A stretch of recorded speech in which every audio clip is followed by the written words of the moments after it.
Friends, Andrew here. Welcome back to the tutorial, and in this video I'm going to show you how to cancel your CapCut subscription on your computer. So all you have to do, guys, is just simple open up CapCut, and on the upper left hand side you will find the option that says manage.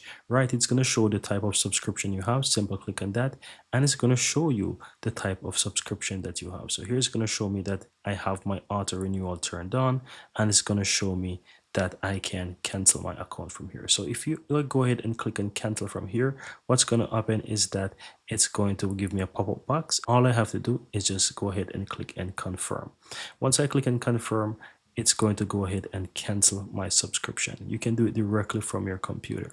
Right, another way how you can easily do this, guys, if you head over to CapCut on your PC, so you want to go to your browser and simply type in CapCut login, right? So you can type in CapCut login and it's going to take you over to your search and you'll find CapCut in the search results. Simple type and login.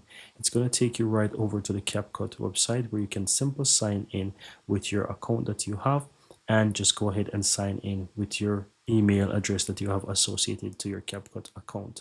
Now, once you're inside the CapCut interface, guys, or the CapCut account, all you have to do, simply go ahead and click your profile on the upper right hand side, and from here you want to go to where it shows your subscription. So here it will show your subscription right below your email address on the upper right hand side. Click on that. It's going to open up where you have your auto renewal, and all you have to do is just cancel the auto renewal. So one, you learn how to cancel it from within the application, and two, you want to turn off the auto renewal. And that's all there is to it, guys. Very easy and very simple.